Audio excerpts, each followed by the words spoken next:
Across the northern territories, scattered through forests, frozen riverbanks, and wide stretches of silent steppe, small traces of an unknown builder appear in journals, winter logs, and forgotten provincial archives. They are simple notes at first glance, circles of pressed soil, stones arranged with careful intention, sketches of curved frames no one could identify. But when these fragments are placed together, they point toward a single figure, a quiet traveller named Aleksei Voronin. Witnesses described him as calm, precise, and carrying tools that did not fit the century. His machines did not roar or spark. They moved lightly, pulsing in the cold air, reacting to forces unseen. No one knew what he measured, or why he worked in clearings without roofs. This documentary traces the faint record he left behind, following the fragments of his devices, symbols, and stations across 4 decades of quiet, deliberate work. The architect in the fog. The earliest written reference to the man later called the Tartarian architect appears in a travel log dated the 19th of September 1824. The log belonged to surveyor Pavel Korovin, who described a morning passage through the wetlands east of Tobolsk. As the fog lay thick across the reeds, Korovin saw what he believed was a stone block rising from the marsh. When the fog shifted, the block moved. What emerged was not stone, but a small structure built on 4 wooden wheels. The wheels made no sound, even in the soft mud. A tall man pushed it from behind with a steady rhythm, wearing a grey coat and carrying a narrow wooden case on his back. Korovin wrote that the cart looked like a workshop on a raft of wheels, complete with drawers, iron clamps, rolled wire, and a padded bench fixed to the platform. He added that the wheels turned as if the earth refused to hold them. That description became the first puzzle in the long trail of accounts that followed. Only one document records the man's full name, a land registry book from 1826 that lists Aleksei Voronin, identified as a mechanical drafter. He held no land and signed with a narrow, slanted script. No birth record for him exists in the regional archives. The earliest trace of him appears instead in a customs log from Omsk, dated the 4th of May 1819, which states that Voronin crossed the Irtysh River with a wheeled platform carrying implements unfamiliar to the guard team. The log officer, Sergeant Mikhail Rusayev, added a single remark. He knew more than he offered. The remark, preserved in a folded margin, later drew attention from researchers who tried to determine where Voronin came from before crossing the river. Small towns along the northern routes recorded his presence in brief, factual notations. Innkeepers described him as quiet and patient. He paid for small rooms in coin, bought scrap metal, and ate simple meals. A letter from merchant Ivan Medvedev in 1830 mentions the engineer who stayed awake through the nights without lamp or fire. Medvedev sold him brass coils, 2 copper bowls, and a set of polished rods. The merchant asked about the odd shapes etched into the bowls. Voronin replied, "They hold a field." Medvedev did not ask what field he meant. The bowls later vanished with the rest of Voronin's belongings whenever he moved. Further south, shepherds in villages near Barno reported seeing a frame of metal pipes shimmer at dusk as if surrounded by heat. One elderly witness told an ethnographer in 1902 that the pipes bent the cold around them. Another resident remembered hearing a low hum under the soil after Voronin worked in a nearby field. The hum stopped after a few hours and never returned. These accounts appear in Nikolai Agakov's Oral Traditions of the Altai region, a collection of testimonies gathered from elderly residents who claimed they had watched Voronin place thin stakes in precise circles. The stakes were joined by spiraled wires that produced a faint ringing sound even in still air. Agakov wrote that the pattern of the wires matched no known surveying method. A more detailed description of one device appears in a diary kept by river traveller Alexander Lubnin. On an August morning in 1833, Lubnin saw Voronin standing on a sandbank along the Ob River, adjusting a set of gears fixed to a long shaft that dipped into the water. The gears rotated slowly despite the calm surface. When Voronin lifted the shaft free of the river, the gears continued to turn. Lubnin asked what powered it. Voronin answered, "The river moves beyond what you see." Lubnin observed no engine, no crank, and no fuel. He noted that the metal felt cool despite the motion. The device left no imprint on the sand when Voronin moved it. In 1911, archivists discovered a sketchbook attributed to Voronin. Inside were diagrams of hollow towers, cylindrical frames, and looped structures marked with symbols from old Siberian scripts. One page displayed a tower labeled Eridu model, dated 1,822 years before the Mesopotamian site of Eridu appeared in European publications. Handwriting analysis confirmed that the label matched the rest of the sketches. Notes, scribbled along the margins, mention pressure gates, anchoring forces, and fixed currents. No known structure matches the Eridu model, but a few iron fragments found near a ridge south of Tomsk were tentatively linked to the design. The fragments contained a mixture of metals not typical for the region. Records from 1836 show that Voronin met with Governor Karl von Steyl in Tobolsk. The meeting lasted 20 minutes. The governor's assistant wrote only one sentence about it. He spoke of currents beneath the paved roads. Historians attempted to connect the comment to groundwater or frost channels, but no geological surveys from the period mention unusual formations.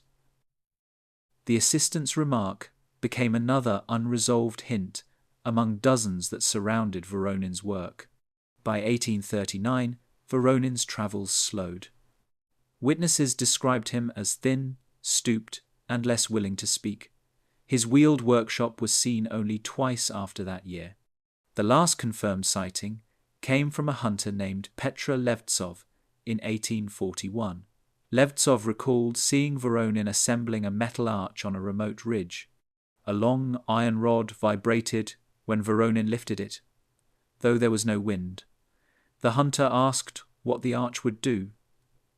Voronin replied, "It changes the air where it stands." Levtsov kept his distance. When he returned 3 days later, the arch had vanished. The soil beneath it was burned in a perfect ring. 2 years later, a school teacher named Anna Krasova recorded a final encounter. She wrote that a stranger entered her classroom early one morning, requested charcoal, and drew a large ring made of interlocking plates. She recognized him after a moment, the same quiet traveler who had passed through the town years before. When she asked whether he had completed his work, he answered, "There is no end to it." He left the drawing on her desk and walked toward the tree line. Krasova never saw him again. The drawing, preserved in the Tomsk Regional Archive, contains notes describing the ring as a field regulator. One margin note mentions the old cities that fell before maps began. Krasova added her own observation on the back. He spoke like someone recalling what had already existed. Even after his disappearance, traces of Voronin's devices seemed to linger. Farmers in Novosibirsk reported round impressions in the soil, pressed so deeply that the earth hardened like baked clay. Surveyors documented the circles in 1879, but could not explain them. Some travellers described seeing silent carts moving against the wind on winter nights. Others claimed to find rods that hummed when placed upright. No one verified these accounts. A museum in Tyumen holds a brass disc attributed to Voronin. It bears a spiral groove that produces a soft whistle when held close to the ear. Metallurgists in 1924 noted that the grooves did not match typical tool marks from the period. They concluded that the surface had been shaped by an unknown pulling method. The disc is displayed without interpretation. What remains of Aleksei Voronin is scattered across journals, letters, and sketches. He left no apprentices, no signed blueprints, and no public statements.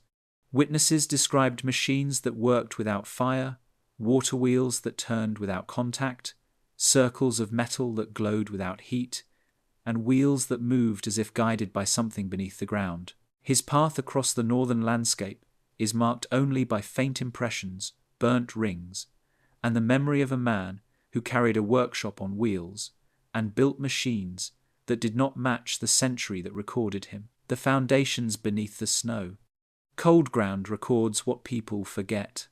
In the northern plains stretching from Tobolsk toward the Yenisei River, there are layers of soil that never thaw fully, even in the warmest months. Beneath those layers lie foundations that do not match known buildings, settlements, or industrial sites from the 19th century. Regional survey reports, dated between 1852 and 1878, describe stone vaults discovered by accident when cattle fell through thin ice or when spring floods exposed corners of masonry.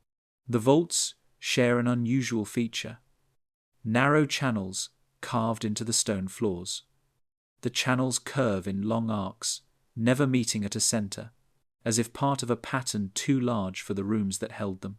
Researchers later linked these formations to the scattered notes left by Aleksei Voronin. The oldest surviving reference to these underground structures appears in the winter logbook of Lieutenant Arseny Rogachev, written in January 1835. Rogachev commanded a small patrol assigned to inspect river crossings after a sudden freeze. On the night of January 11, one of his horses broke through a thin crust of snow and landed on a hard surface. Rogachev descended into the opening and found a chamber 10 meters long, built of stone blocks without mortar. The blocks were smooth and cold, free of snow or frost. The floor contained 3 carved channels in parallel lines. Rogachev traced one of them with a glove and noted that the stone felt warmer than the surrounding air. He wrote, "Heat without fire in stone without joint." The chamber collapsed 2 days later after further thawing. A later account, dated March 1840, comes from a hunter named Oleg Garin, who reported finding a room beneath the winter crust near the Chulim River. Garin described a vaulted ceiling made of granite slabs shaped so precisely that no snow collected on the joints. At the center of the chamber lay a ring of iron pegs arranged in a perfect circle. Garin tried to pull one peg free, but could not move it. He noted a faint hum like a winter wind trapped somewhere it could not escape. Decades later, researchers compared Garin's description to Voronin's habit of placing metal stakes in circles linked by wires. They found the similarity compelling, but inconclusive. In the 1860 seconds, several local miners reported finding stone corridors while digging for iron ore north of Tomsk. One miner, Pavel Sidorov, testified in 1864 that the corridor he entered curved gradually downward, without joints or seams. He followed it for 20 meters before hearing a deep vibration under the floor. He described the vibration as continuous and steady, neither loud nor faint, but present enough to feel in the ribs. Sidorov left quickly, convinced the corridor belonged to an older structure. His overseer dismissed the story as superstition, though the corridor was sealed the same day. The most detailed record appears in a notebook kept by geologist Ivan Krotov in 1871. Krotov documented a series of stone basements discovered after a spring flood washed away part of a riverbank. The basements formed a connected network, each chamber shaped in smooth curves rather than straight angles. Krotov noted that the walls were made from a pale stone not common to the region. He measured the channels in the floors and found that each one followed an arc segment identical to those in the other chambers. The arcs matched the curve of a diagram labeled Eridu model, found in Voronin's sketchbook decades earlier. Krotov did not have access to the sketchbook, but recorded the shape with precision. Later comparisons revealed the near-perfect match. One chamber contained a flat platform of dark stone. The surface bore circular engravings that seemed to radiate outward in layered rings. Krotov touched the surface and wrote, "Smooth as river glass, colder at the edges, warmer at the center." He found no soot, dust, or tool marks. The chamber collapsed when the river rose again, burying the structure beneath sediment. Only Krotov's notes remain. Another structure attributed to Voronin lies near the northern ridge of the Baraba steppe. A shepherd named Mikhail Demidov discovered it in 1882 when his dog fell into a snow pit. Demidov climbed into the opening and found a stone stairway descending into darkness. He lit a small oil lamp and reached a chamber lined with narrow metal strips embedded into the walls. The strips followed a pattern of repeating lengths, forming long waves. Demidov reported that when he placed his hand close to the strips, the flame of his lamp shifted slightly toward them. He left immediately and sealed the pit. His account, written by a regional official, filed the chamber as unknown seller, non-domestic. Go. A fascinating note comes from a report written by Colonel Victor Savin in 1888. Savin examined a series of steamless wells in the frozen fields east of Tara. Locals claimed the wells never froze, even in severe temperatures. Savin found 4 such shafts, each lined with the same pale stone. The shafts descended straight down for several meters before narrowing into a wider chamber. The lower walls bore thin horizontal grooves. Savin wrote, "These grooves fit no stove, pipe, or drainage method known to us. When he lowered a thermometer into the shaft, the temperature rose slightly, though no heat source was visible." Savin suspected a geothermal vent, but noted the walls lacked staining typical of natural vents. By the end of the 19th century, fragments of Voronin's underground foundations had become part of local folklore. Residents described strange patches of snow that melted in perfect circles, even during cold winters. Surveyors documented these circles in 1893 and 1896, remarking that the earth beneath them felt firm and dry, despite the surrounding frost. One report mentioned that metal stakes placed in the circles vibrated faintly, though no cause was found. Such details drew comparisons to the metal-framed circles Voronin built during his fieldwork. In 1901, railroad workers laying tracks near Akinsk encountered a network of stone arches buried below the frost layer. The arches curved gracefully, each made from interlocking blocks without cement. The workers attempted to break one of the blocks, but discovered it resisted their tools. A supervisor documented the arches and ordered the tracks built above them. He concluded that they belonged to an ancient structure unrelated to the railway. His report includes a sketch of the arches, which share key characteristics with the designs found in Voronin's sketchbook. In 1920, an expedition, led by engineer Alexander Chernov, documented a series of frost-resistant vaults along a tributary of the Ket River. Chernov measured one vault and reported that the walls absorbed heat at a slow rate. He wrote, "A substance within the stone prevents rapid thermal change." When he described this to local elders, they mentioned stories of an old architect who built rooms that did not freeze and machines that slept under the ground. Chernov dismissed the stories, but preserved them in his notes. These buried chambers, scattered across Siberia, share patterns that echo the equipment Voronin used and the machines he was seen constructing. Smooth stonework free of frost, curved channels carved into floors, circular designs pressed into dark platforms, metal strips that alter flame movement, and shafts that generate subtle warmth without fire, all point toward a lost system with an unknown purpose.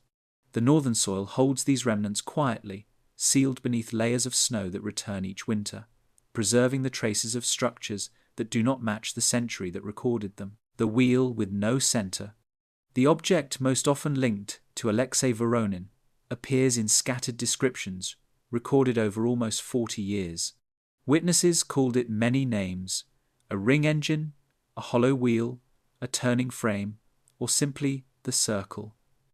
It first enters the written record in 1827, mentioned in a letter from metalsmith Daniel Yusenko of Yaluturovsk. Yusenko wrote that a quiet traveller visited his workshop and asked for thin iron plates shaped in smooth arcs. The arcs had to fit together, edge to edge, forming a perfect circle without a visible seam. Yusenko offered to rivet the plates, but the traveller refused. He asked instead for a method to make the plates lock together without heat, pins, or nails. Yusenko described the request as unsuited to our tools. The man left with the unfinished metal pieces strapped to his cart. At the bottom of the letter, Yusenko added a simple line: "He carried a wheel with nothing in its center." A second reference appears in 1831 from the Journal of Surveyor Dmitry Kulikov. Kulikov documented a sighting along the Ishim River while measuring distances for a new postal route. On July 8, he saw a man placing a large metal ring upright in a field. The ring stood nearly as tall as the man and rested on thin supports. Kulikov watched from a distance and noted that the ring began to rotate slowly without wind or physical force. He estimated the movement at 1 full turn every 2 minutes. The man wrote in a notebook while the wheel turned. When Kulikov approached, the wheel stopped abruptly. The man covered it with a canvas sheet and left in silence. In 1834, merchant Grigory Fedorenko wrote to his brother about a strange device shown to him during a stop in Tomsk. A tall man rented a small corner of Fedorenko's storage shed for a single night. Inside, the man assembled a ring of silver-colored metal. Fedorenko described the metal as unusually light and soft under the thumb, but unbending when struck. Once finished, the ring balanced itself on its edge. Fedorenko recalled hearing a faint ticking sound from within the metal, even though the ring had no inner parts. He wrote, "It was as if the metal spoke to something outside itself." The man departed before dawn, leaving no trace except thin impressions on the floorboards where the ring had rested.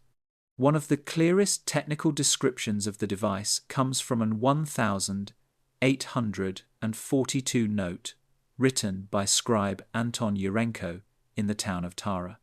Yurenko described a hollow wheel that he believed was designed as a regulator of unseen pressure.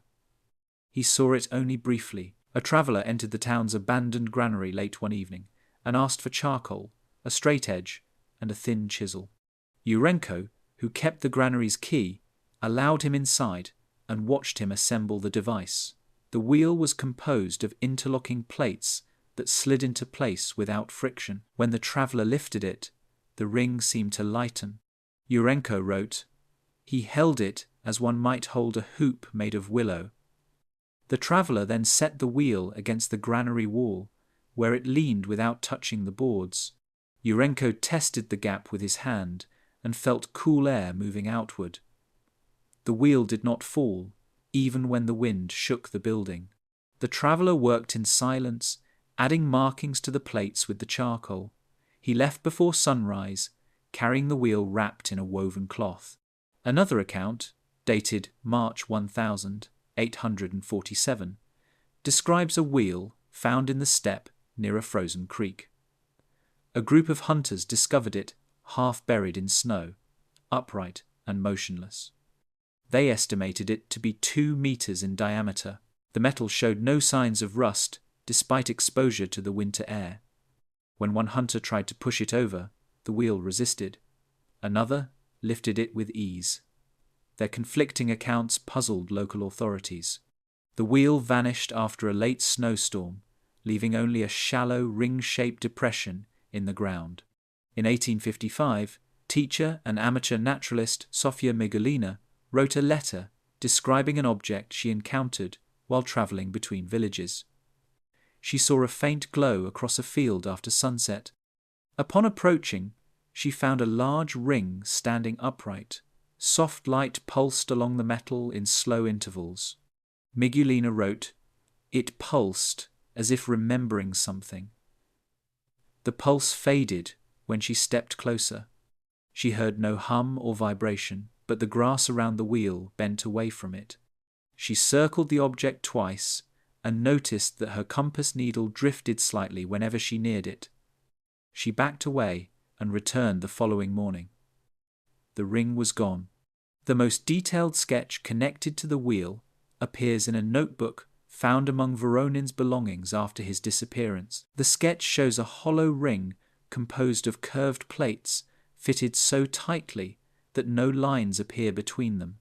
Along the inside are markings resembling old steppe script, forming repeating curves broken by short vertical strokes. A note written beside the sketch states, "Rotation begins when the field is quiet." Another line reads, "Movement without center, pressure without source."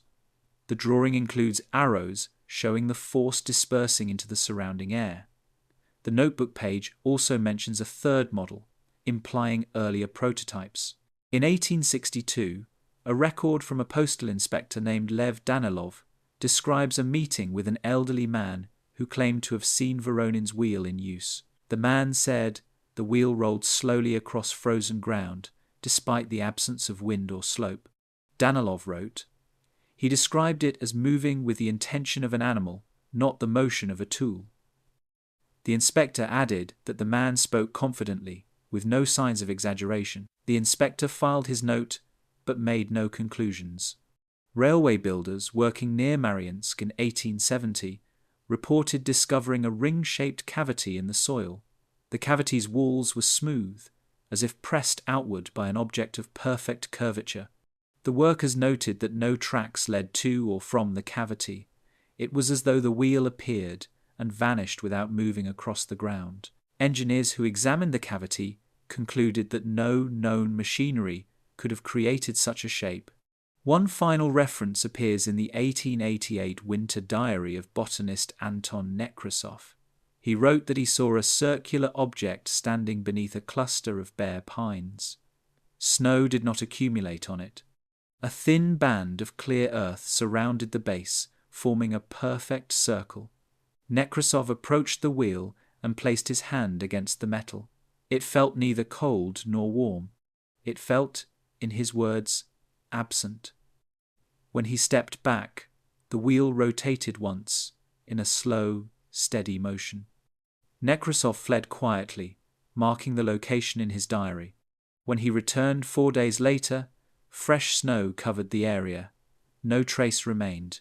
Across scattered accounts, the wheel appears as a silent device that rotated without a center, moved without force, and responded to conditions that observers could not measure. Its purpose remains unknown. Its behavior suggested a method of motion beyond the tools of its century. Those who saw it described only what they could witness, a hollow circle that acted as if governed by pressures and fields that belonged to a different understanding of the world, the map of invisible lines. In the northern territories, stretching from Tobolsk to the far Yenisei, there are old surveying reports that mention lines which could not be found on the surface, but were still recorded by instruments that should not have reacted to empty land. These reports appear quietly, usually in the margins of notebooks, often marked with question symbols. They describe slight shifts in compasses, thin vibrations through the soil, and faint movements in metal rods hammered into the ground. Later, researchers linked these anomalies to the field patterns that Aleksei Voronin was seen studying throughout his travels. Though he never left a complete map, fragments of his grid appear in scattered logs between 1830 and 1875, each pointing towards something beneath the landscape. The earliest known record of these strange lines appears in an 1830 notebook kept by surveyor Sergei Volkov. While measuring land for a postal route near the Irtysh River, Volkov noticed that his compass needle drifted several degrees when placed on certain patches of soil. The drift repeated itself at 3 separate points along a straight north-south stretch. Volkov marked these points on his map and wrote, "Needle moves as if pulled by a thread." He could not identify the source. In his final notes for the day, he added one more line: "Traveller with the wheeled workshop passed this area last winter." Later comparison showed that Voronin had indeed crossed that region months earlier. A second reference appears in 1836 from a land measurement team working near Tara. One team member, Ivan Shulin, recorded that iron rods, used to mark distance intervals, vibrated when hammered into specific patches of frozen ground. The vibration lasted a full minute each time, even in still air. Shulin thought the rods were reacting to underground water, but another surveyor noted that the temperature in those patches was slightly warmer than the surrounding earth. Both men recorded the anomaly separately. Though neither mentioned Voronin directly, the region's travel records show that he stayed in Tara for 3 nights that year. In 1842, forestry inspector Petr Shevtsov made an unusual sketch in his notebook. It shows a straight line drawn across a blank sheet with 6 small circles placed at intervals. Shevtsov wrote that he detected a consistent pull while dragging his metal measuring chain through the forest. The pull occurred only along that one direction and vanished when he shifted a few meters to either side. He tried repeating the test with a different chain and several wooden markers. The effect remained. Shevtsov wrote a short remark beneath the sketch. "Someone measured here before us. His superiors dismissed the record, but the sketch aligns closely with lines found in Voronin's later diagrams." A more direct link comes from a letter written by schoolteacher Anna Krasova in 1844. She describes seeing Voronin standing in a clearing holding a metal rod shaped like a tuning fork. When he lowered the rod to the ground, its prongs vibrated softly. Krasova asked what he was measuring. He answered, "The line you cannot see." She watched him walk across the clearing in slow, deliberate steps, stopping only when the vibration ceased. He marked the point with a thin wooden stake. Krasova wrote that he repeated the process in a straight path until the stakes formed a line through the forest. She did not understand the purpose. Voronin left before she could ask further questions. In 1850, a group of canal surveyors near the Chulim River documented a wide strip of land where compasses behaved erratically. Surveyor Yakov Petrov wrote that the needle oscillated between 2 bearings whenever placed within the strip. Outside the strip, the needle returned to normal. Petrov and his team dug shallow pits but found only compacted soil. The team produced a map showing the anomaly stretching nearly 2 kilometers in a straight diagonal. The line matched the direction of several earlier Voronin sightings. None of the surveyors could explain why the soil responded differently. A more striking record appears in an 1859 notebook kept by engineer Alexander Remnev. Remnev traveled across the northern plains testing experimental telegraph wires. During one of his field trials near Tomsk, he suspended a thin copper wire between 2 poles. When he connected the line to his testing device, the needle flickered with a weak but consistent signal. Remnev checked the equipment and found no defects. He then rotated the wire's direction by several degrees. The signal faded instantly. He repeated the test twice with the same result. Remnev concluded that the wire had crossed an unmapped corridor of tension. His diagram of the signal path aligns with markings found in Voronin's remaining sketches, though Remnev never mentioned him by name. Another notable reference appears in the 1867 Journal of explorer Viktor Samarin. While crossing the steppe north of Ikinsk, Samarin wrote that he felt a faint tremor underfoot, steady and rhythmic, like a slow heartbeat within the soil. He followed the tremor until it weakened, then turned and walked in the opposite direction. The tremor grew stronger. Samarin marked the direction with his compass. Reviewing his log decades later, researchers found that the direction corresponded exactly to other recorded anomalies across the region. Samarin concluded, "There is a line beneath the plane that does not shift with weather or season. One of the clearest reports comes from engineer Ekaterina Rostova in 1871. While conducting soil studies near a frozen lake shore, she discovered a straight line of melted frost cutting across the ice. The line was narrow and extended far into the distance. Rostova tapped her metal probe along the line and noticed that it produced a higher, sharper sound when struck on the frost-free segments. She traced the melted line for nearly half a kilometre before turning back due to weather. Rostova wrote, "The line behaves as if warmed by something buried deeply." She recorded the coordinates with precision. Later analysis placed her line directly along a path Voronin was last known to have travelled. In 1874, an unusual event was reported by postal courier Yefim Zorin. Zorin described riding across open plain when his horse stopped abruptly and refused to move forward. The animal's hooves trembled as if reacting to a vibration in the ground. Zorin walked ahead and felt a faint hum through his boots. The hum ran straight north-south. When he stepped off the invisible line, the hum stopped. When he stepped back on it, the hum returned. Zorin wrote, "It felt like a memory beneath the soil." The final recorded reference to these invisible lines appears in the 1879 inspection log of land assessor Ilya Gorbunov. Gorbunov documented a thin strip of soil where grass failed to grow evenly. Metal spikes hammered into the strip rang with a hollow tone. When Gorbunov rotated the spikes 10 degrees, the tone stopped. He measured the strip and noted that it aligned with early anomalies documented by Volkov, Shevtsov, and Rostova. Gorbunov wrote, "The land keeps a pattern that men did not put here." Across decades of quiet notes, these lines formed a map of unseen paths, straight corridors across forests, plains, and frozen ground. Instruments reacted to them, metal vibrated above them. Compasses drifted when crossing them. Voronin seemed to understand these lines, marking them with stakes, rods, and quiet measurements. The northern landscape held this hidden grid without revealing why it existed or how it functioned, the silent cart.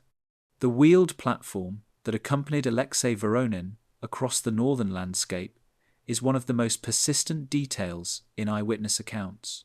Though many descriptions differ in small ways, the central features remain consistent across decades.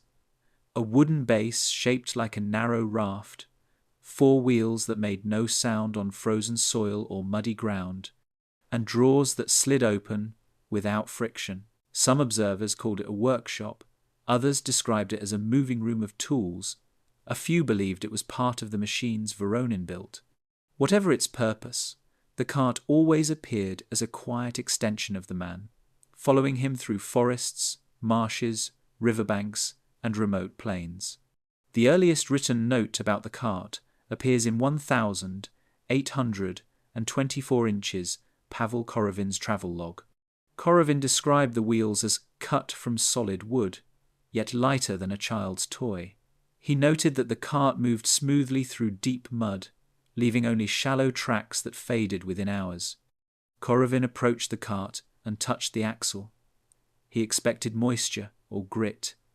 Instead, the axle was dry and cold, as if it had never touched the ground. Korovin wrote that the wheels turned without complaint, a phrase later repeated by other observers who struggled to describe the near-frictionless movement. In 1829, a blacksmith named Artemy Koltsov in Yalotorovsk encountered Voronin when the traveller stopped at his forge to repair a bent metal bracket. Koltsov inspected the cart and wrote in a letter to his cousin that the joints connecting the wheels to the platform had no pins, bolts, or pegs. Instead, the wood was shaped in smooth curves, with each piece fitting into the next like segments of a puzzle. When Koltsov knocked on the frame, he heard a hollow tone, unlike ordinary timber. He asked Voronin what kind of wood the cart was made from. Voronin answered only, "It remembers pressure." Koltsov could not interpret the remark. Another sighting comes from 1,832 inches the diary of Sofia Peltsina, a travelling herbalist who met Voronin while gathering plants near the Tara River. She wrote that she heard nothing as he approached along a narrow path. When she turned, the cart was already behind him, gliding across the uneven ground as if guided by invisible rails. Peltsina noted its quietness in detail. She wrote that she had travelled with many wagons, carts, and pack horses, but none moved in silence, not even on soft grass. Yet the wheels of Voronin's cart produced no creak, no crunch, not even a soft thud. She also noticed thin lines carved beneath the platform, forming a pattern of repeating arcs. Peltsina sketched the pattern in her diary. Later, researchers found the arcs matched those in Voronin's tower sketches. Several testimonies mention the drawers built into the sides of the cart. A merchant named Aldan Efremovich provided one of the most detailed descriptions in an 1836 letter. He rented a shed to Voronin for a single night and watched him unload tools. Efremovich wrote that the drawers slid open as if floating. They did not scrape. They did not stick. They moved as smoothly as metal on ice, though the rails appeared to be wood. Inside the drawers were polished rods, thin coils of copper wire, small brass discs, narrow chisels, and strips of metal folded in precise layers.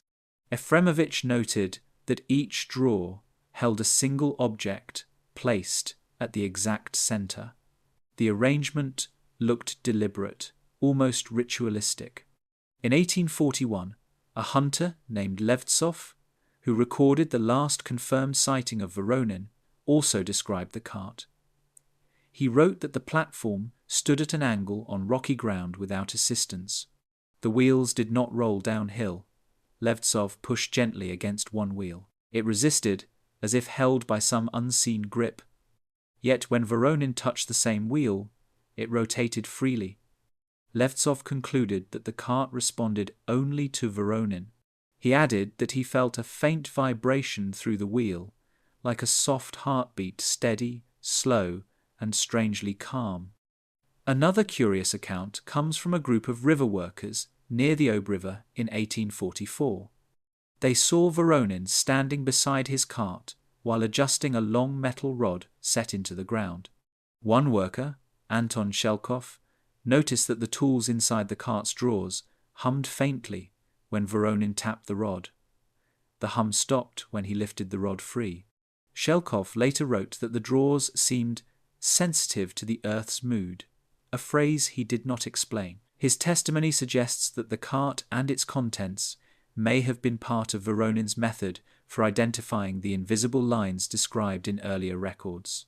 One of the most puzzling testimonies comes from geologist Stepan Ridnev in 1853.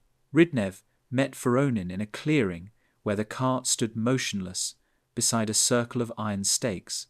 He approached to examine the wheels, but stopped when he noticed that the cart cast a shadow slightly different from the surrounding objects. The shadow of the cart appeared sharper, as if lit by a second light source not visible to the eye. When Ridnev walked around it, the shape of the shadow shifted in subtle ways. He recorded that the shadow did not reconcile fully with the sun. Ridnev left before asking questions. In 1858, a postal courier travelling from Tomsk to Akinsk reported that he saw the cart gliding across open steppe without Voronin touching it. The courier, Nikifor Baranov, described the movement as slow and steady, with the wheels turning in perfect unison. Baranov attempted to follow the cart, but could not match its pace despite his horse's steady trot. When he stopped to watch, the cart slowed as well. Eventually it rolled to a halt beside a lone birch tree where Voronin was waiting. Baranov wrote, "It moved with certainty, as if drawn by a line that I could not see." A final reference to the cart appears in 1,864 inches, the notes of traveller Boris Sokolov.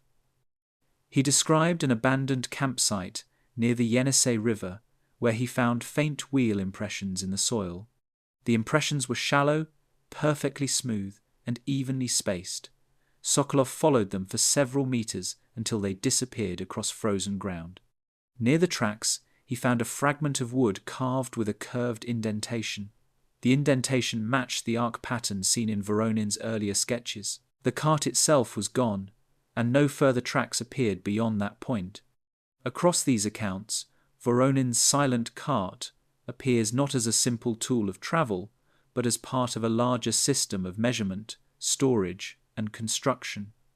Its wheels resisted the earth in unusual ways. Its drawers held tools organized with mathematical precision. Its frame bore patterns identical to those found in his underground structures and hollow wheel devices. To observers, it moved with quiet purpose, sometimes guided, sometimes guiding, yet always leaving faint impressions that vanished with the weather. The night workshops. Most accounts of Aleksei Voronin's work describe events that happened after sunset. The people who wrote them down did not intend to record mysteries. They were travelers, shepherds, school teachers, and guards who simply noted what they saw during quiet hours, when the fields grew dim and the forests held only wind and frost. Yet, across decades, their descriptions repeat one detail. Voronin preferred to build his machines at night. He moved through the landscape during the day, stopping only to gather metal, tighten a frame, or adjust a wire. But he waited for the dark before assembling anything that resembled a working device. These night workshops appeared briefly and disappeared by morning. The earliest reference comes from 1,828 inches, the diary of postal clerk Dmitry Seleznev. Seleznev stayed overnight in a small station along the Tobolsk road. Near midnight, he heard a rhythmic tapping outside. When he looked through a frost-covered window, he saw Voronin crouched over a metal frame illuminated by a single lantern. The frame resembled a half-finished arch. Seleznev wrote that Voronin tapped the arch with a rod, and with each tap, the metal produced tones that did not match the rod's weight. Seleznev listened for several minutes before returning to bed. When he checked the courtyard at dawn, the frame and the stranger were gone. Only a ring-shaped mark remained on the frozen earth. In 1831, shepherd Anton Starakov reported a similar sight near the Barnaul steppe. He saw a pale blue light pulsing beyond a cluster of birches. Thinking it was a lantern dropped by travellers, he approached slowly. Instead of a lantern, he found Voronin standing beside a circle of metal stakes connected by thin wire. The wire glowed faintly along its length. Starakov wrote that the glow brightened when Voronin placed a new stake into the soil, then dimmed again. The shepherd asked what caused the light. Voronin responded, "The earth responds where the field is strongest." Starakov retreated without further questions. He noted that the glow vanished the moment he turned away. A more detailed account comes from 1,837 inches, the log of river inspector Aleksei Voronin. Ionin was travelling along the Ob River when he saw a cluster of lights on a sandbank. He assumed it was a fishing party and approached with caution. Instead, he found Voronin bending over a device shaped like a shallow bowl attached to a narrow pole. The bowl emitted a thin column of light that rose silently into the air. The column appeared solid, as if drawn by unseen threads. Ionin watched from a distance and observed that small grains of sand shifted toward the base of the bowl, forming a spiral. When he moved closer, the column of light narrowed, then flickered out. Voronin lowered the pole and packed his equipment without a word. An 1,840 report from teacher Irina Kalinina adds another piece. Kalinina lived in a village near Tomsk and kept detailed notes of unusual weather patterns. One night, she heard a slow, steady hum coming from the fields. Curious, she walked toward the sound and saw a faint glow over the snow. In the center stood Voronin, working with several metal rods arranged like spokes of a wheel. Kalinina wrote that the snow around him did not sink under his weight. The hum rose whenever he tightened one of the rods. She called out to him, but he did not answer. When she approached to within 10 steps, the hum stopped and the glow faded. By morning, she found only the shallow impressions of rods removed carefully from the ground. Another reference comes from a letter written by merchant Grigory Lobanov in 1846. Lobanov stored his goods in a shed near the river port of Tara. One night, he entered the shed to check his stockpile and found Voronin setting up a device inside. The device consisted of 3 metal rings stacked loosely on top of one another. A soft vibration moved through the rings, creating a low tone that filled the room. When Lobanov stepped forward, the rings shifted and aligned into a single column. He asked Voronin what the rings did. Voronin said, "They balance what the land cannot hold." Lobanov recorded the phrase without understanding it. In 1852, a patrolman named Yakov Sidor saw Voronin working beside a half-frozen marsh. He was constructing a frame made of flexible metal strips. The strips curved inward, forming a shape like a hollow sphere. The patrolman noticed that droplets of moisture floated above the surface of the frame, suspended in still air. Each droplet held a faint reflection of the moon. When Sidor stepped closer, the droplets fell instantly to the ground, as if released from an unseen tension. Voronin closed the frame and carried it back to his cart before disappearing into the marsh. A more technical description appears in an 1858 report by miner Maxim Rudnev. Rudnev was camping near a newly opened iron deposit when he saw a flickering light deep in the woods.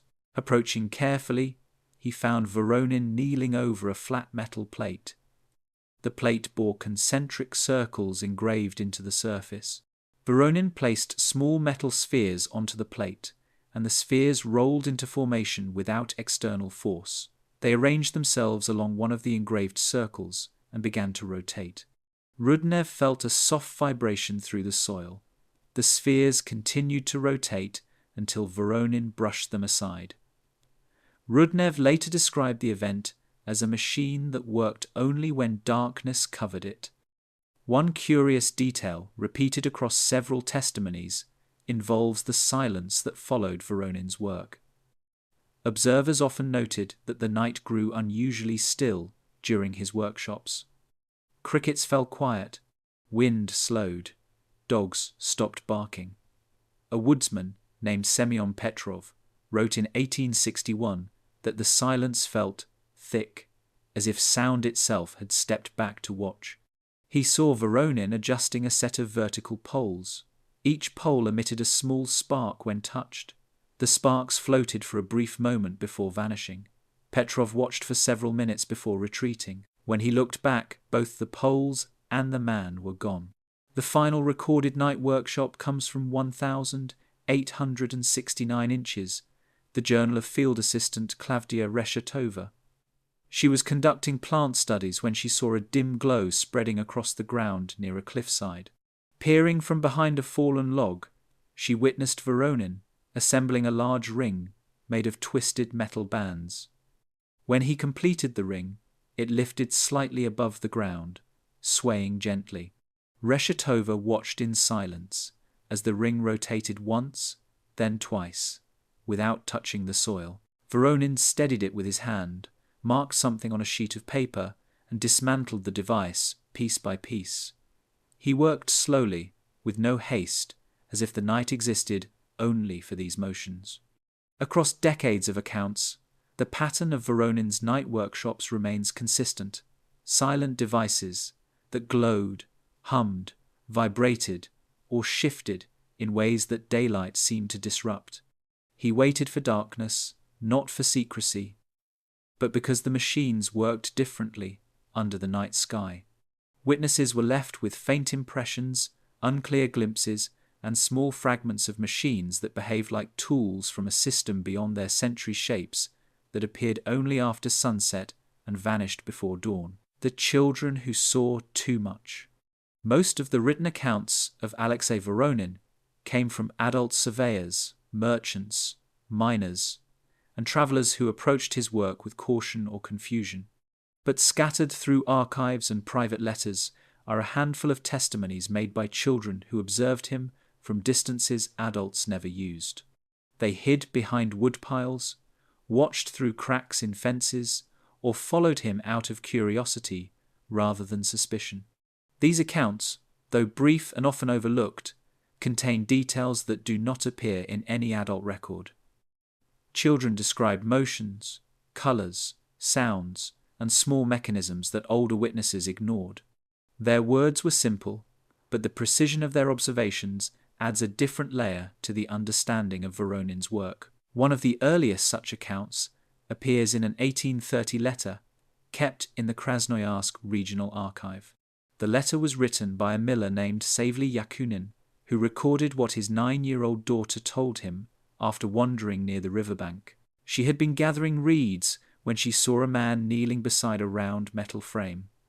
She said the frame breathed like a sleeping animal. When Voronin asked what she meant, she explained that the frame expanded slightly, then returned to its shape.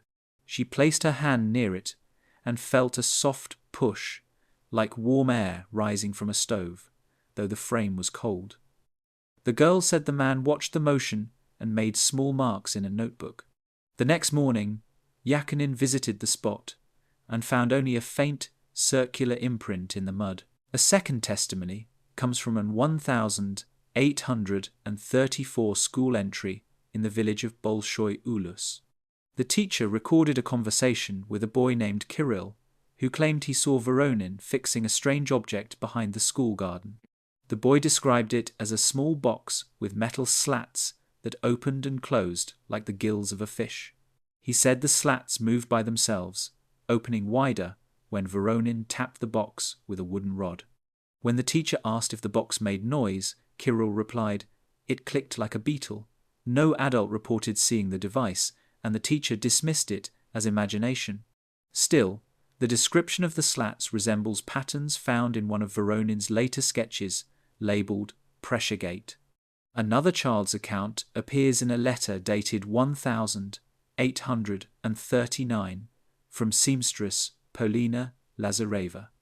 Her son, Mikhail, aged 7, claimed he saw Voronin behind their home placing small metal spheres on the ground. The spheres rolled into a straight line, stopping only when they reached a patch of dry soil. Mikhail said they lined up like soldiers. Lazareva checked the area and found 3 shallow grooves in the dirt, evenly spaced and perfectly parallel. The grooves ended at the same patch of soil Mikhail had mentioned. She wrote that the grooves felt smooth to the touch, as if polished. She did not understand how they formed overnight. In 1843, a girl named Alina from the outskirts of Tomsk made a drawing that survives in a family collection. The drawing shows a tall man standing beside a ring of metal stakes. But the remarkable detail is the air above the stakes. The child drew small dots rising, like dust caught in sunlight. Her mother asked what the dots represented, and Alina said, "The air was shaking." Adults described similar rings in later reports but never mentioned any disturbance above them. The child's drawing suggests that Voronin's devices affected the air in subtle ways that went unnoticed by adults. A rare dual testimony appears in an 1849 parish diary from a village near the Ket River. 2 brothers, ages 10 and 12, approached a visiting priest to describe something they saw while fishing. They claimed a man with a cart stopped near the water and lowered a metal rod into the river. When he did, the river surface changed shape in a narrow line extending outward. The older brother said the water slid away from the rod. The younger added that fish swam in a straight path along the disturbance. The priest assumed they misinterpreted ripples created by a tool, but both boys insisted the river behaved as if rules were different around him.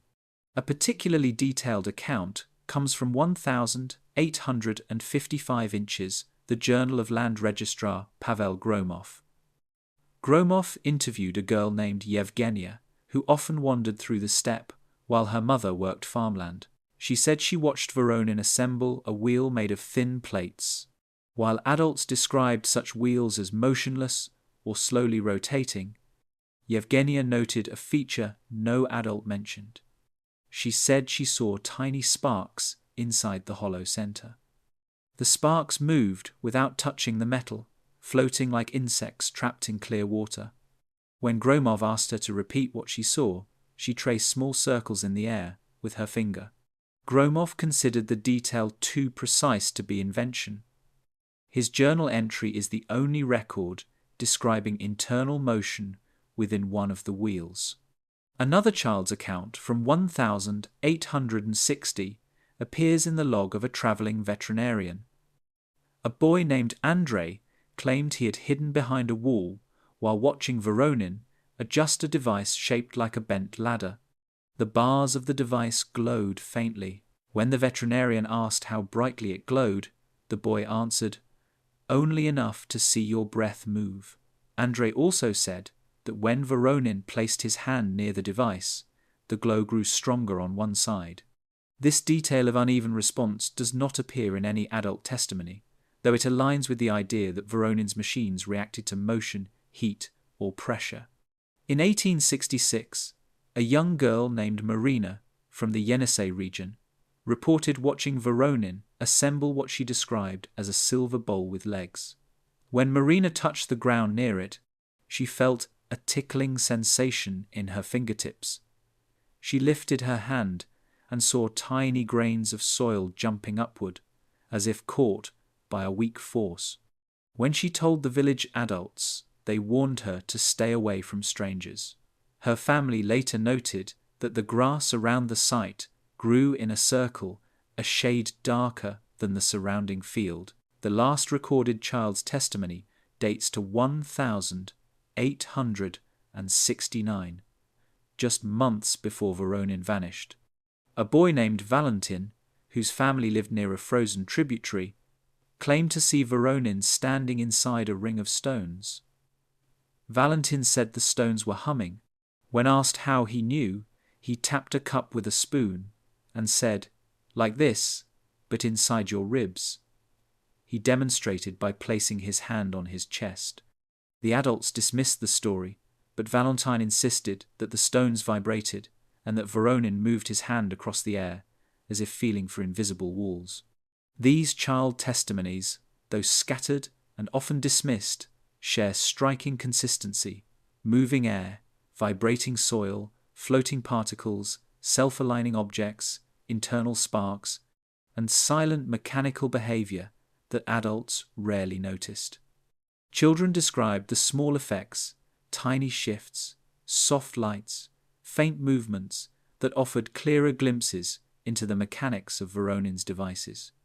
Their accounts provide subtle, precise clues about the unseen forces his machines engaged with, revealing details too delicate for adult observers absorbed in caution or skepticism. The manuscript of broken symbols.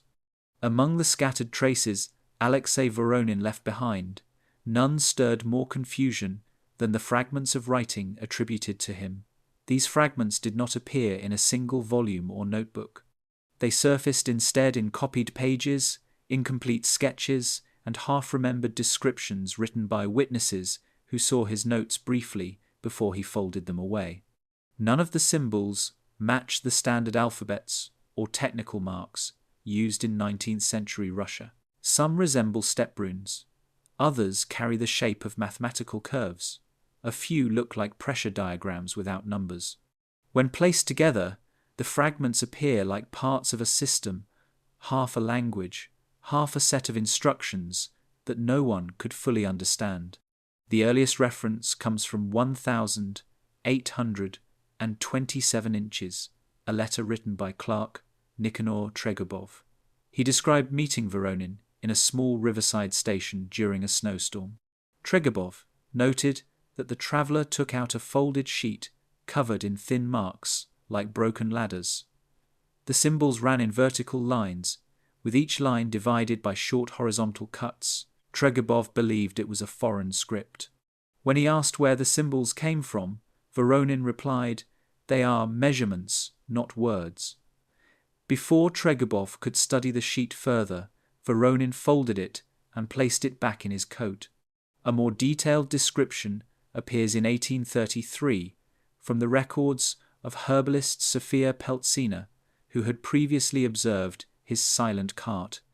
During a later encounter, she saw him writing in a small notebook with a narrow charcoal stick. She wrote that the page contained circles divided into unequal segments. Along the edges of the circles were short symbols shaped like inverted hooks. Peltzina noted that he wrote quickly, without hesitation, as if copying something already known to him. She sketched one of the circles from memory.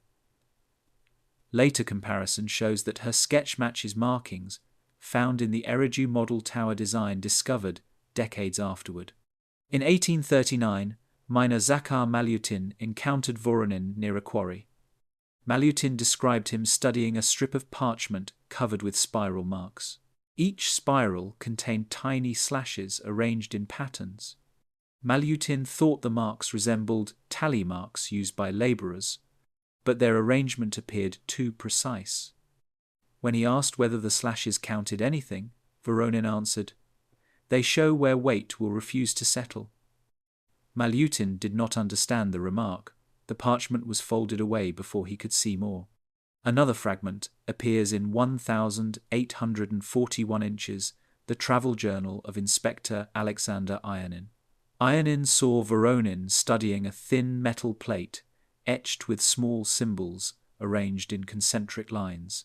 The symbols did not resemble letters or numbers. Ionin noted that when light struck the plate, the etchings appeared deeper than they actually were, as if the grooves extended downward into the metal. Voronin told him the plate was a reminder of the pressure that waits. Ionin recorded the phrase, but offered no interpretation. One of the most puzzling pieces comes from 1846, written by teacher Irina Kalinina, who had previously witnessed one of his night workshops.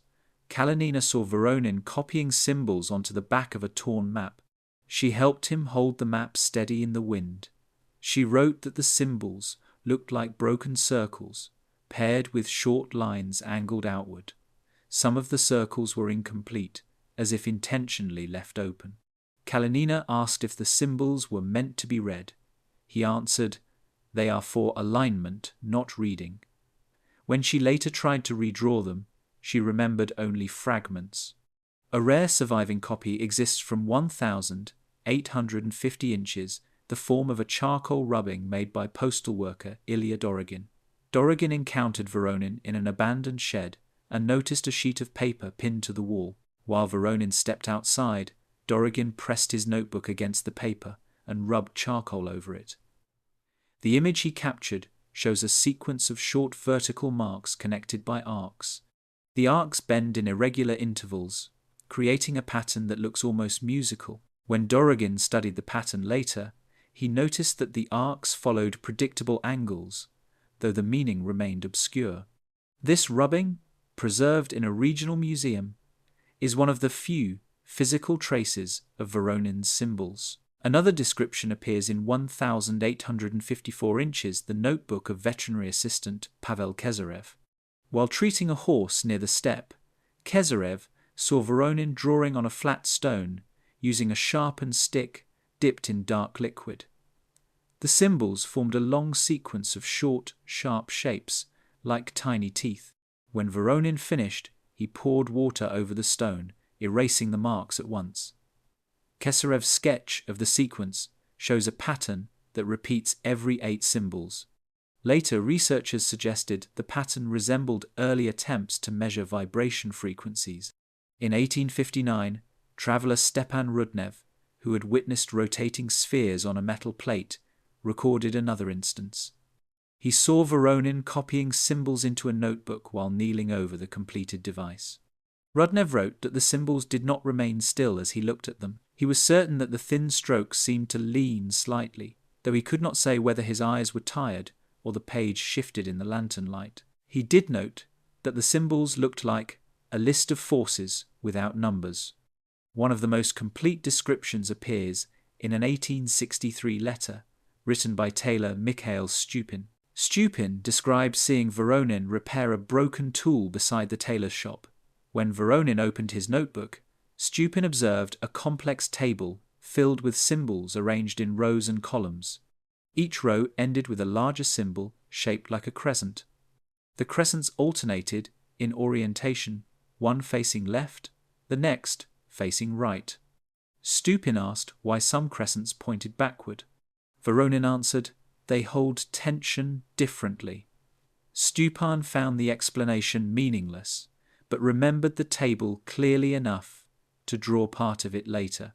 His drawing shows alternating crescent-shaped marks dividing the rows like hinges. The most unusual reference comes from 1,867 inches, the diary of field assistant Klavdia Reshetova, who provided the final account of Voronin's night workshops. She wrote that Voronin carried a thin metal sheet engraved with symbols so fine they were almost invisible. When he held the sheet above a glowing ring device, the symbols reflected faint points of light.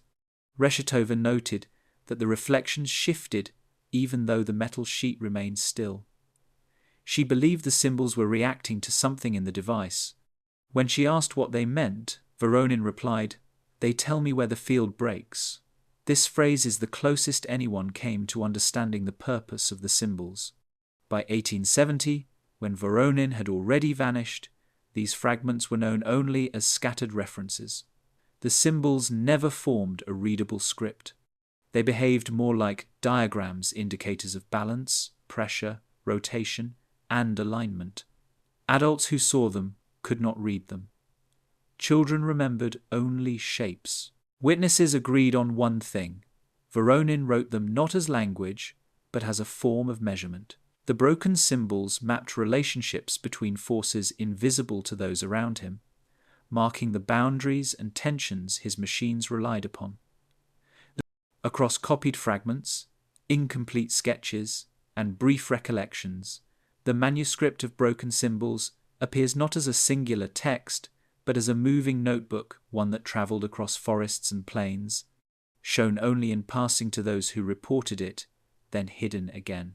The symbols were part of a system that played no role in the written science of the century, leaving behind shapes that remain untranslatable, yet consistent enough to hint at patterns only Voronin understood. The stations without roofs. Across the northern territories, scattered through forests, ridges, and river flats, there are repeated mentions of empty clearings that did not behave like natural ground. These places appeared in surveys, winter journals, trapper logs, and small regional notes always described with the same quiet consistency. They had no walls, no beams, no traces of dwellings. Yet their shapes were too exact to be accidents. They were level ovals, perfect circles, rings of pressed soil, or stone arrangements aligned with care. Witnesses did not know they were seeing the same pattern repeated over decades. Only through later comparison did the connection become visible. These roofless stations formed a network across the land, visited repeatedly by a single figure, Aleksei Voronin. One of the earliest observations came in 1826 from trapper Gavril Petrunin, who kept a simple winter log filled mostly with weather notes. On a cold January morning, he crossed an open plain east of the Irtish River and found a circular patch of snow that refused to settle. The circle was wide, about 8 meters across its boundary, sharply defined. Petrunin stepped onto it and noticed the surface felt flat and unusually firm, without the soft give of frost. 3 stones sat on the edge, arranged in a triangle. They were smooth and half-rooted in the soil. Petrunin returned the next week and found faint arcs in the snow forming curves between the stones. The arcs appeared lightly imprinted, as if pressed by something heavy that somehow left no tracks leading to them. He wrote the detail without interpretation. A second station was documented in 1831 by surveyor Dmitry Kulikov, who later reported seeing Voronin's hollow wheel rotate on open ground. While mapping ridges north of Tara, Kulikov found a circular depression in the soil, perfectly symmetrical. He tested the ground with his boot and found the soil compacted to an unusual hardness. Radial lines extended outward from the center, straight grooves, spaced with mathematical precision. Kulikov sketched the formation and returned on a later trip, only to find the lines erased by new snow while the circular outline remained. At the time, he assumed a previous surveying team had practiced there. No such team was recorded in the region. More sightings followed. In 1837, river inspector Alexander Voronin stopped along the Ob River and noted a flat bank that differed from those shaped naturally by water. At the edge of the bank, he found a ring of dark stones pressed into the soil. Their surfaces were smooth, free of lichen, and fitted together without visible gaps. Voronin bent to examine them and realized the ring was not simply placed. It looked as though weight had once applied steady pressure to each stone. The soil nearby showed small scorched patches, though no ashes or fire debris were present. Months later, Voronin learned Voronin had been seen working along the Ob that same season. A more detailed description surfaced in 1840 from teacher Irina Kalinina. While walking along a narrow path outside her village, she came upon an oval clearing bordered by thin birches. At its center stood a broad stone slab, slightly raised from the soil. The slab held shallow concentric grooves, each one worn smooth. Snow melted faster on the slab than around it, leaving a small dry patch even during freezing weather. When she placed her fingers inside the grooves, she felt a faint warmth. Kalinina returned several times during the month and saw light footprints, long, shallow impressions moving away from the slab toward the woods. She later learned of a quiet traveler who passed through the district and carried a wooden case filled with tools. Merchant Grigory Lobanov recorded another example in 1846. He described finding a ring-shaped depression in a meadow, the grass inside trimmed short and pressed flat. Lobanov believed cattle had circled there, but when he pressed his palm into the soil, he felt a faint vibration that grew weaker when he stepped outward. He dug into the center of the ring and found dry earth beneath damp surface soil. Weeks later, a shepherd stopped by his shop and mentioned a stranger who had placed metal rods in that same field, working until dusk. The shepherd's description matched Voronin. In 1852, miner Stepan Ridnev discovered a station carved directly into rock near a collapsed quarry. It appeared as a perfect stone platform, round, smooth, and surrounded by a shallow groove. Ridnev assumed it was an unfinished industrial site, but the groove's inner walls were polished almost like glass. That evening, Ridnev returned and saw a figure standing on the platform, adjusting a frame made of narrow metal strips. The figure moved carefully, with slow precision. Before Ridnev approached, the frame folded into itself and disappeared into the man's cart. When Ridnev revisited the site weeks later, the platform remained untouched, its surface strangely free of dust. By 1857, railway scout Pavel Gromov had identified several sites of the same nature. One station contained 12 stones, arranged in a precise outer circle.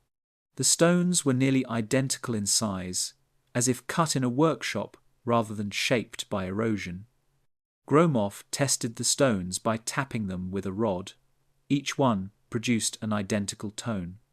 When he returned after a storm, the tones had changed. One stone rang sharply, while the others remained dull. He believed the weather altered their internal weight distribution. Later, comparisons suggested the stones responded to pressure or vibration from Voronin's devices. Another station, recorded in 1861 by hunter Semyon Petrov, featured a narrow strip of melted snow crossing an oval clearing like a straight path. Petrov initially believed it to be an animal trail. When he placed a wooden staff across the strip, the staff vibrated faintly, as if responding to a current beneath the ground. Petrov followed the path until it reached the clearing. There, he he saw shallow wheel impressions, spaced with exact regularity. The impressions resembled those left by Voronin's silent cart, yet they were so faint that they looked drawn rather than pressed. In 1865, travelling veterinarian Pavel Kezarev found a clearing marked by small metal crescents arranged loosely in a circle. The crescents were warm to the touch and cooled instantly when placed back on the soil. Kezarev believed they absorbed heat from his hands until he tested another piece without touching it and found the same behavior. Their shape resembled crescent symbols found in fragmentary copies of Voronin's notes. He gathered 3 crescents, but later returned them to the site, leaving them arranged as before.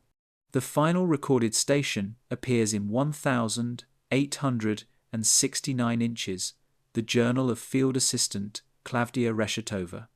She encountered a wide clearing, shaped like a shallow bowl. Its center dipped slightly. The soil there was hardened and smooth. Stepping onto it gave her the sensation of pressure shifting beneath her foot, like air compressed in a sealed chamber. The pulse lasted only a moment. At dawn, she traced the perimeter and realized the clearing aligned with 2 other sites she had documented earlier. The 3 locations formed a straight line across the map, suggesting deliberate placement rather than chance. Across more than 4 decades, these roofless stations share unmistakable traits: perfect circles, hardened soil, stone rings fitted with precision, melted paths, grooves carved into rock, faint vibrations, warm metal fragments, and wheel impressions that vanished quickly. They were working grounds open-air platforms that accommodated machines too large or too reactive for enclosed spaces. Voronin returned to them as if following a map no one else possessed, leaving only the quiet geometry of his presence pressed into the land. The 3 machines he never finished.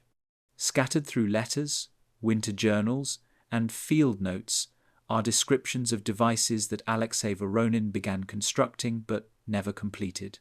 Witnesses saw their outlines, but not their purposes: frames half assembled, rings missing plates, supports without their upper structures, and mechanisms that seemed paused mid-motion. These unfinished machines appeared in intervals across nearly 40 years, each linked by faint similarities: curved metal pieces, silent movement, warm surfaces in cold air, and shapes that echoed sketches found later in broken pages of his notebooks. No one understood why these devices were abandoned. Voronin never explained them. He simply left them behind, sometimes intact, sometimes dismantled, sometimes erased by weather. Together, they form one of the most puzzling chapters in the scattered record of his work. The earliest of the 3 was recorded in 1829 by blacksmith Artemy Koltsov in Yalatorovsk. Koltsov wrote that Voronin asked him to shape a series of thin, flexible metal strips. The strips were curved but not in uniform arcs. Some bent sharply inward, others outward. Voronin assembled the pieces in Koltsov's shed, working without conversation. Koltsov described the structure as a half-sphere made from interlocking ribs. When Voronin tapped one of the ribs, the entire frame vibrated softly, though no connection between the ribs was visible. Koltsov asked what the device was meant to hold. Voronin answered, "Pressure that changes direction." Before Koltsov could ask more, Voronin dismantled the frame and packed only a few of the ribs into his cart. The remaining pieces lay scattered across the shed floor until Koltsov melted them down months later. In later accounts, the curved ribs resemble the sphere frame noted by other witnesses years afterward. A second incomplete machine appeared in 1,835 inches, the travel diary of Inspector Arseny Rogachev. Rogachev found a metal structure near a frozen creek, half submerged in snow. It consisted of 4 tall supports arranged in a square, with a circular ring suspended between them by thin wires. The ring was not complete, several plates were missing, leaving gaps around its circumference. Rogachev tapped the ring and felt it shift slightly. though it did not swing like a simple suspended object. Instead, it moved with a slow, resisting motion, as if something within the metal controlled its balance. Rogachev described it as a wheel that did not want to fall. He waited for the builder to return, but no one did. When he came back later in the season, the structure had collapsed. The supports lay on the ground, and the ring was gone. Only the faint, circular depression remained. The description he wrote matches devices that appear in Voronin's later sketches, a hollow ring held in tension between vertical posts. A far more detailed observation was recorded in 1843 by teacher Anna Krasova, who had already crossed paths with Voronin more than once. Krasova discovered a partially assembled platform in a clearing not far from her school. The platform was circular and made of interlocking plates of pale stone, each one fitted so tightly that the joints were nearly invisible. Near the platform lay 3 metal frames, each shaped like an elongated arch. The arches bore symbols similar to those Krasova once saw in Voronin's notebook: broken circles and angled strokes. She believed he had intended to mount the arches onto the platform, but found no marks indicating they had been attached. The platform itself emitted a faint warmth. Krasova placed her hand on it and felt a subtle vibration that pulsed steadily, like shallow waves. She left quickly and returned days later, only to find the platform gone. The soil beneath it was packed so firmly that it looked like stone. Krasova's account remains one of the few describing a large device that seemed near completion, only to vanish without trace. Another half-built device surfaced in 1,851 inches, the notes of miner Zakhar Malyutin, the same witness who had seen Voronin studying a parchment filled with spiral marks. Malyutin wrote that he discovered a metal contraption shaped like a bent ladder. The rungs were loops rather than bars, and thin wires wound through them. One end of the structure glowed faintly. When he approached, the glow dimmed, then disappeared. He lifted the device slightly and felt it grow lighter in his hands. He believed it was incomplete because the loops ended abruptly, as if the device was meant to extend further. Later, scholars suggested this was an unfinished ladder frame, a device linked to Voronin's field measurement tools. Malyutin buried it for fear of attracting attention, and the contraption was never recovered. A rare dismantled machine was described in 1858 by surveyor Ekaterina Rostova. She reported encountering a ring made of interlocked plates lying in pieces beside a lakeshore. The plates were etched with symbols she later recognized from copies of Voronin's broken manuscripts. Some plates were warm, others were cold.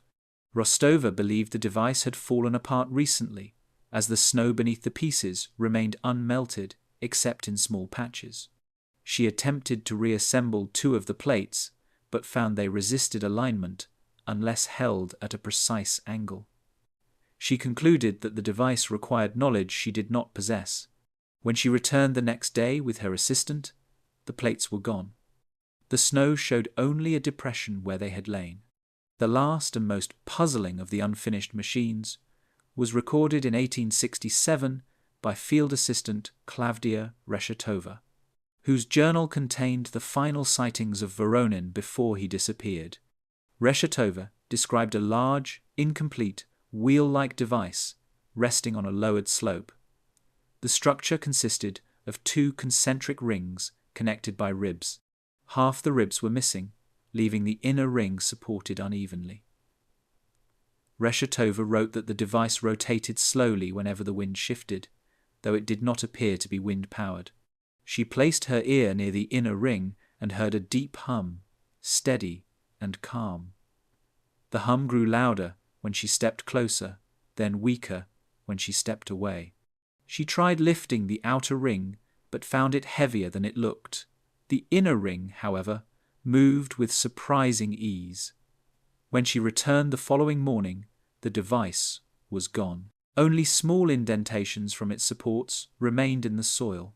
Across decades and regions, these unfinished machines shared common traits: curved metal ribs that vibrated under light touch, circular rings that balanced against invisible forces, stone platforms that warmed without sunlight, looped frames that grew lighter when lifted, and wheels missing segments that still rotated. Witnesses mentioned gaps, missing plates and vanishing parts.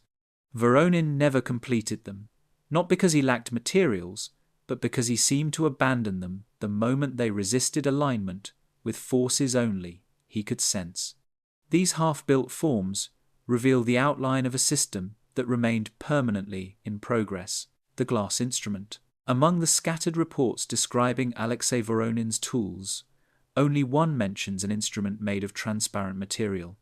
Most of his known devices involved metal plates, wooden frames, wires, or stone surfaces carved with patterns.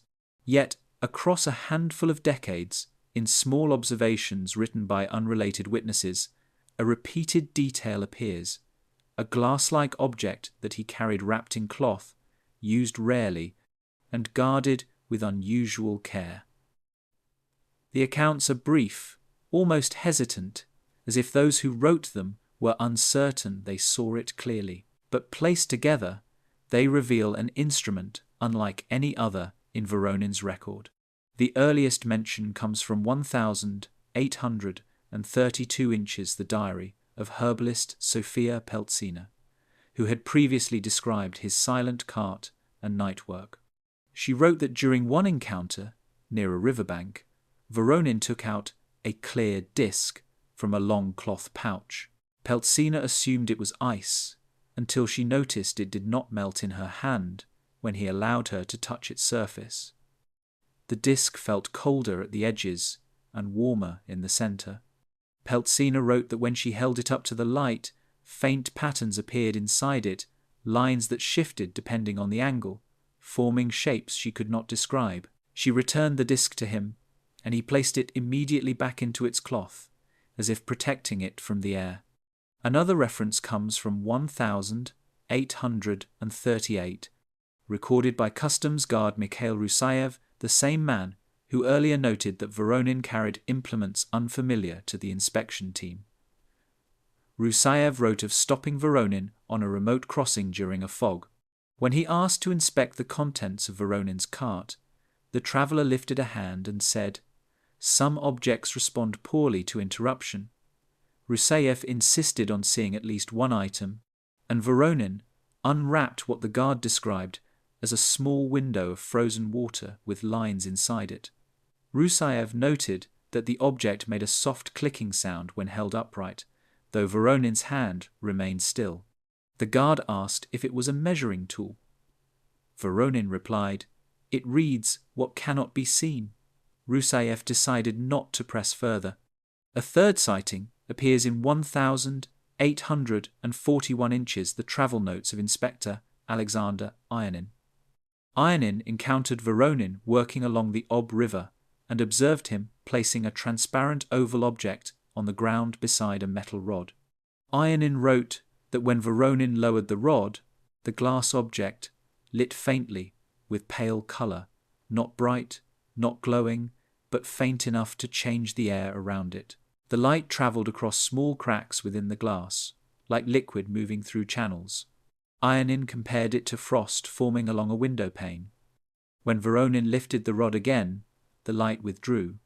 Ionin stepped closer, but Voronin covered the instrument with his coat and carried it back to his cart. In 1846, schoolteacher Irina Kalinina wrote that she saw Voronin sitting beside an old birch stump during a long winter morning. He held a small transparent cylinder between his hands. The cylinder contained nothing visible, yet Kalinina noticed small distortions in the air above it, as though heat rose from its surface despite the cold weather. She asked if the object was dangerous. Voronin answered, only if confused. He then placed the cylinder inside a wooden case lined with cloth. Kalinina did not see it again, but her description of the distortions matches later accounts. A more precise observation comes from 1,850 inches, the journal of telegraph engineer Alexander Remnev. While setting up test lines near Tomsk, Remnev encountered Voronin studying the ground with a circular transparent plate.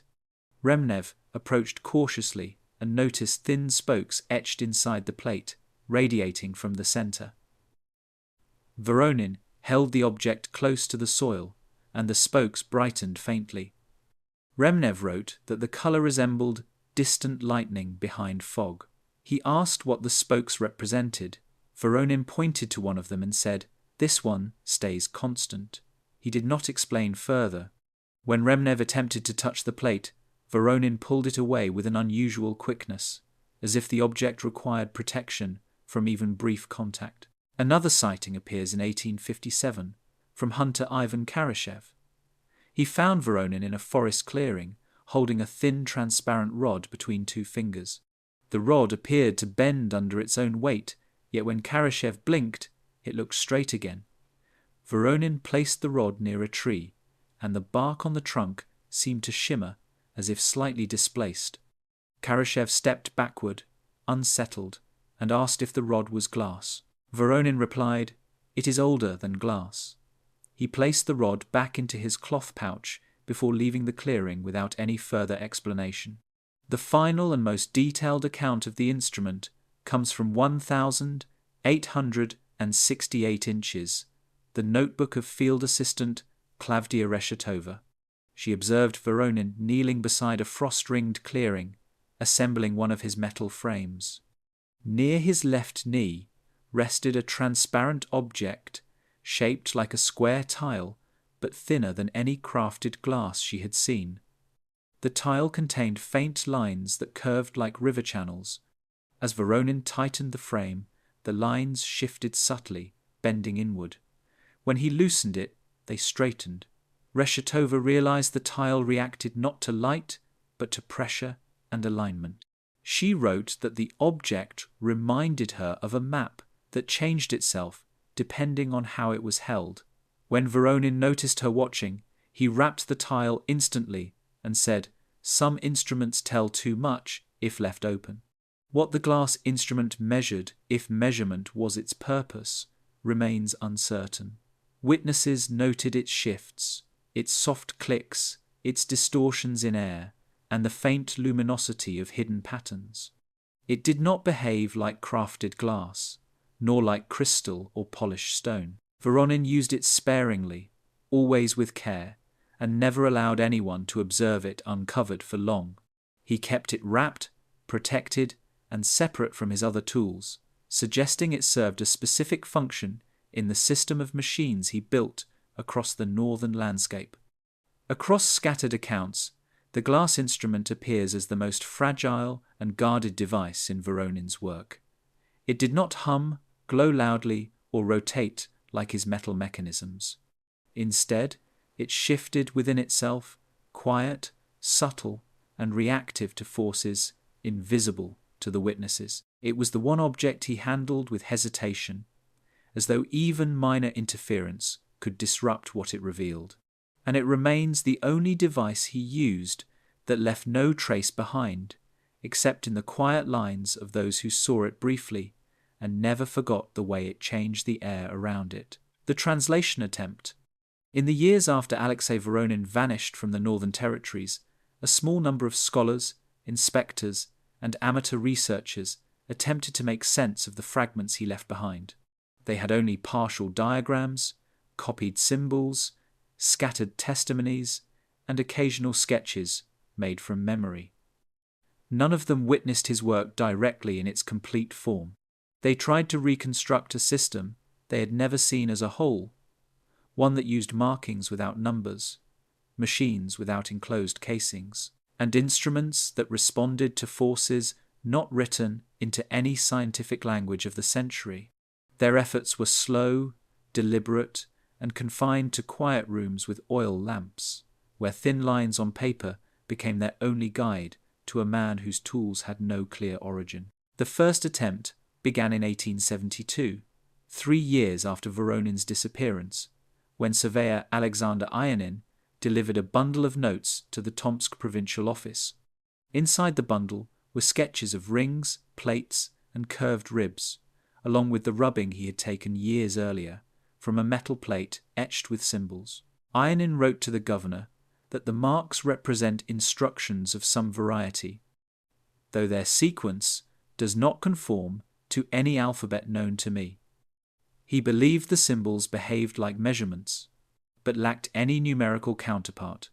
His packet was forwarded to the local gymnasium, where mathematics instructor Abram Lebedev examined the drawings by lamplight during winter months. Lebedev concluded that the arcs in Ionin's sketches suggested pressure curves, though no unit could be identified. He added a final line to his report: "They resemble not a script, but a diagrammatic reflection of forces." A second translation effort began in 1874 under archivist Maria Sokolova, who had collected testimonies from villagers who claimed to see Voronin working at night.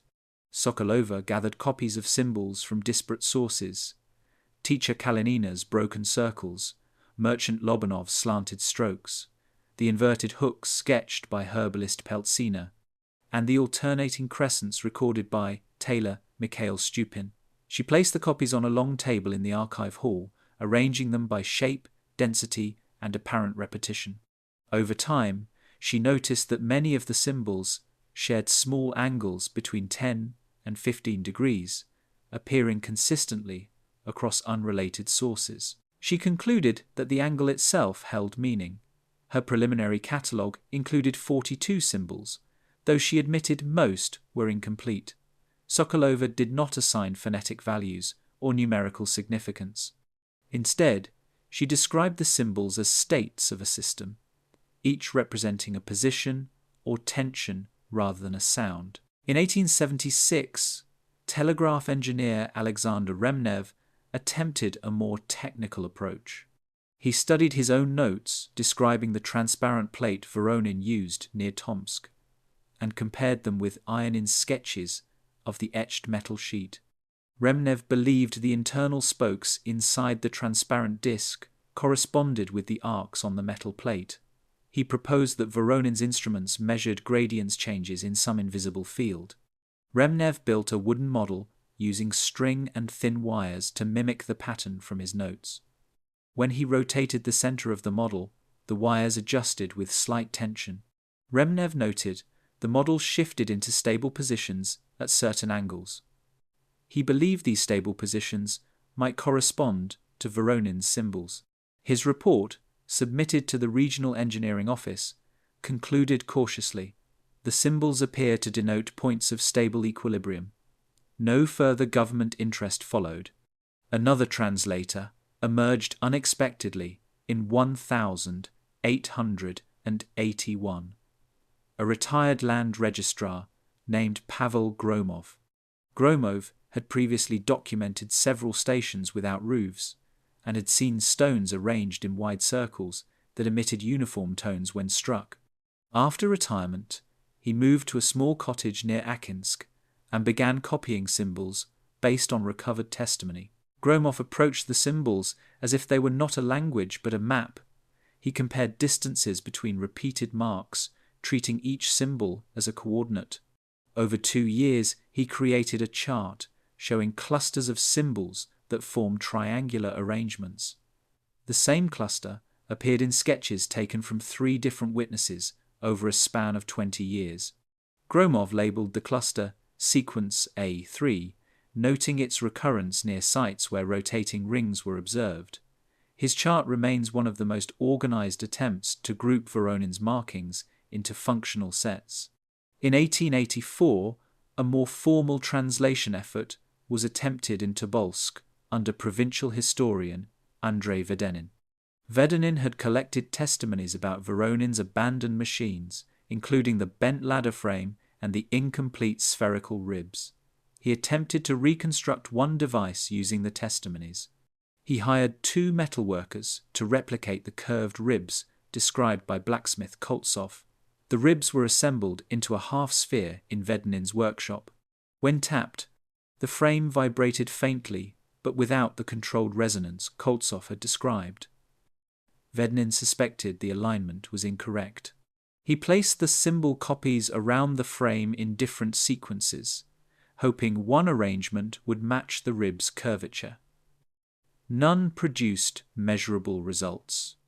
Still, Voronin concluded in his notes that the symbols were alignment guides, not letters or words. One of the most unusual attempts at translation came in 1887 from a physics student named Yevdokim Krutoy. He believed Voronin's symbols represented a form of relational mathematics ratios between invisible variables. Krutoy redrew the curved symbols as functions and plotted them as lines on a graph. Most produced nonsensical curves, but several formed stable wave-like shapes. He suspected those shapes might correspond to the faint vibrations reported by witnesses who touched Voronin's devices. Krutoy presented his findings at the Tomsk Academic Circle, where they were largely dismissed as speculative. Yet his graph survives, and the wave-like shapes correspond closely with descriptions of the faint pulses felt in the bowl-shaped clearings Reshetova documented. In 1890, archivist Sokolova revisited her earlier work and added new material sent by hunters, shepherds, and traveling merchants. She noticed that many symbols were drawn in pairs, an incomplete circle beside an angled line, a crescent beside a narrow hook, a broken arc beside 3 short slashes. She hypothesized that Voronin used pairs to indicate transitions rather than static states. Her later notes describe them as threshold symbols markers placed where one force changed into another. When she compared them with the 3 incomplete machines recorded in various testimonies, she found that the same symbol pair appeared near devices described as rotating slowly without visible power. She underlined those pairs and wrote, "This is not a translation, it is recognition." The last translation attempt of the century came from Klavdia Reshetova, who had witnessed Voronin's final workshop before his disappearance. In 1893, she wrote a long letter to a regional study group, describing the transparent tile she saw beside his frame. She sketched the tile again from memory. The sketch contained branching lines that curved into one another. When Reshetova compared them with Sokolova's symbol pairs, she noticed a faint correspondence. Certain bends in the tile lines resembled 2 recurring symbols found in various testimonies. She concluded the tile was a template, an object that revealed the shape of forces Voronin aligned his machines with. Her letter ended with a quiet statement. He was not writing language, he was writing direction. Across these efforts, mathematical, mechanical, comparative, and intuitive, no full translation was ever reached. Scholars aligned the symbols, measured them, graphed them, and arranged them into clusters, yet they never found an alphabet, a syntax, or a formula. The fragments remained fragments, pointing to a system that required both the devices and the transparent instrument to interpret. The attempts created only faint outlines, stable points, thresholds, alignments, and directional forces. None of the researchers claimed success. Their notes contain no triumphs, only careful observations made in quiet rooms, long after the man who drew the symbols walked away from the northern stations. Yet their work revealed one steady truth. Voronin's markings did not describe the world in the terms available to the century. They were instructions for shaping forces described nowhere else in written form, recorded without numbers, spoken language, or diagrams complete enough for anyone else to follow. The record ends there unfinished, like the machines that shaped it. The traces of Aleksei Voronin fade across the northern landscape, scattered in journals, rubbings, and the quiet memories of those who crossed his path. Nothing he built remains intact, and none of his symbols were ever translated. Yet the patterns he left behind still lie beneath the soil circles, pressed into ground, long hardened, stones arranged with unbroken precision, and faint records of machines that behaved in ways no one could fully explain. His work ended without a final entry, leaving the map unfinished. If these fragments suggest anything, it is that the world he studied extended beyond the limits of written science. If you want to explore more forgotten figures, lost technologies, and quiet mysteries erased by time, stay with us. Like this video, share it with others, and subscribe for more calm, in-depth investigations into the stories left behind by those history could not fully name.